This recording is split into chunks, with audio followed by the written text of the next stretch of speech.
Eben may liempo, guys. Chicken curry. Oh. Ito ay guys, beef caldereta. What's up mga kagutom? Hi mga katakaw. This is requested by Ira Kim. Ito na naman yung mga available lang sa 7-Eleven. Konti Hindi lang din na naman yung siya available. available. Ito lang yung mga available niya. Without further ado guys, pakita na natin yan. Kanina hindi na natapos. Buksan na natin. Favorite mo. Grabe. Ulahin na natin guys. Dapat oyster sauce something. Dapat to. Pero Parang ano, medyo sira na daw yung oyster yeah, sauce. luma na daw siya. Parang panis na kaya Kaya pinilitan na lang namin ng chicken. 7-Eleven. first time natin matitikman to. Yan, titigman natin Chicken ng siya, guys. 7-Eleven. And ang dami niyang pag-gravy. Next naman sa ating rice bowls. Sa 7-Eleven may liempo, guys. Sobrang nakakagutom to. And chicken curry. Oh. Ito talaga, guys. My favorite. Grabe na ako. Tsaka itong beef caldereta. Yeah. Ito ay guys, beef caldereta. Umpisa na natin kainin to. And dito sa mga pagkain na to, ang natitikman ko pa lang is yung chicken curry. And wala ito, pa. hindi pa. Ako din.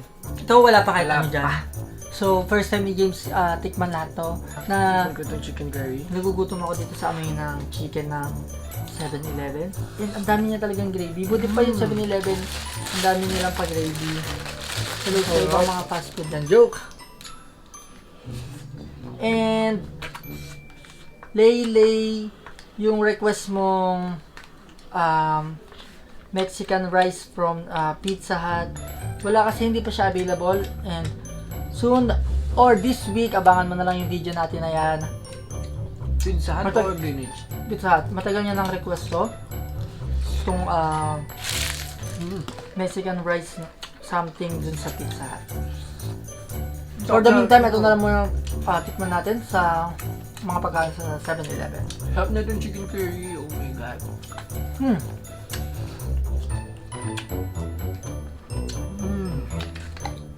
So guys, ito yung resibo niya para alam niyo kung magkano.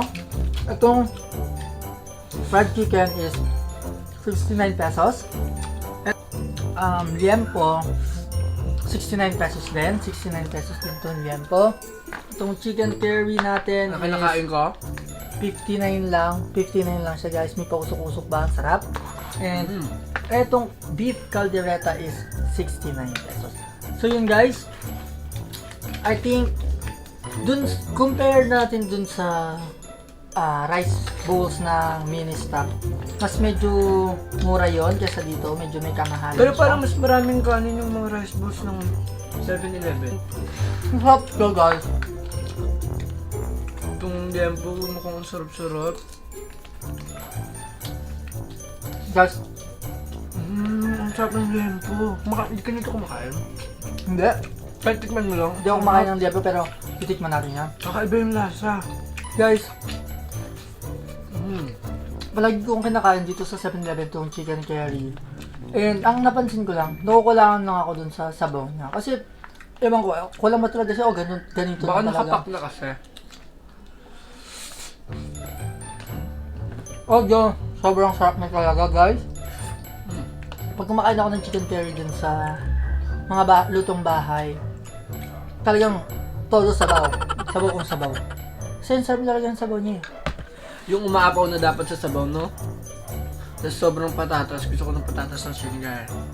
Tikman naman natin itong beef caldereta na Parang ang sarap din ng beef caldereta ng 7-Eleven. normally nakikita natin itong mga caldereta sa mga birthday. True. Lagi niluluto ng mga nanay natin yan. Caldereta. And tama nga yung sinabi mo, mukhang maraming nga siyang rice kasi ang bigat eh, oh. Diba? Super dami niyang rice, guys. Hindi katulad sa ibang rice bowls. Masarap yung caldereta. May anghang factor siya. Well, masarap dyan chicken nila. Sarap ng chicken nila, no? Pwede na. Panglaban na din. Yung gravy masarap. And marami. Sa mga kagutom natin dyan at sa mga katakaw, try nyo na rin itong Mga pagkain sa 7-Eleven. Kaso lang guys, Yung mga ibang 7-Eleven, hindi sila nagdinala ng rice balls na hindi available sa kanila. Tawag nga pala dito guys, hindi rice balls, hata rice. Hata rice, medyo hot na, ang init. Ito naman, titikman ko yung liempo. Alam kong sobrang maraming may favorite yun ng liempo. And itong liempo na to, bagay na bagay siya sa mga outing, ganon. Pero huwag kayong bibili ng liempo sa 7-Eleven pag nag-outing kayo. Medyo konti lang. Ako, hindi talaga ako fan ng liempo. Kasi sa mga tikim-tikim sa akin, konti-konti, pero kahit gano'n pa siya kasarap sa iba, sa akin talaga, hindi, ayoko. Kasi kaya nung lempo niya, manamis-namis. Medyo masarap siya, pero yun nga, talagang ayoko. Grabe. Pinanindigan talaga na ayaw. Sarap. So yun, guys, may pa-atsara pa para sa mga Oo nga masusuya. Ang tsara. Kaagas kung makakita nyo guys, ang laki ng chicken sa 7-Eleven. Ang laki niya, super laki. Ang laki niya oh, dami niyang laman. Oo nga. Guys, dito niya, ito ang batayan kung malaki o maliit ang chicken mo. Pag yung chicken mo ganito pa karami, tapos yung rice mo ganito na lang, ibig sabihin, maraming chicken. O, dahil matakaw lang talaga kami sa rice, kaya gano'n.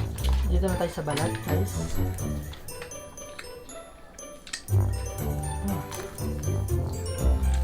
Ang sarap ng chicken curry, no? Naubos ko na. So yun yan, lagi ko naman kinakain yan. Sarap nga. Sabi mo nga masarap. Masarap na talaga siya. Para sa mga... So guys, Para sa mga nagsasawa sa mga pagkain. dyan na Bagay na bagay sa inyo to. So yun guys, papapakain ko na lang siya kasi wala na akong rice. ang takaw mo sa rice. Habang pinapapakain natin to, hello nga pala sa mga kagutom natin dyan, kay Carl Joseph Orilie, kay Rian Rubiano, kay Ira Kim, and kay Dayan Membrano. Hello sa inyo dyan. Kamusta kayo? Hello nga din pala kay Elijah Valenzuela, kay Sherwin, tsaka kay Wency Claire. Hi sa inyo dyan! Kay Artemis na si Giselle Sarmiento. Hi po! Hello. Hello. Kain tayo guys. So yun guys, overall masarap din naman itong hata rice ng 7-Eleven like sa toppers ng mini stop. Alam ko na medyo matagal na itong pagkain sa 7-Eleven and marami sa inyo nakatikim na ito. Like nyo lang ito kung nag-agree kayo sa mga sinasabi namin. And kung hindi nyo pala titikman itong mga pagkain na ito guys, tikman nyo na rin. And comment down below kung tama ba o mali yung mga pinagsasabi namin. Kung agree ba kayo. So kung bago ka pa lang sa aming channel, make sure to subscribe. Yes guys, subscribe na kayo dyan yung mga hindi pa nakakapag-subscribe. Yes guys. Maraming salamat sa panonood guys and see you again sa panibagong gutuman and panibagong kainan. Thank you very much guys for watching. Bye!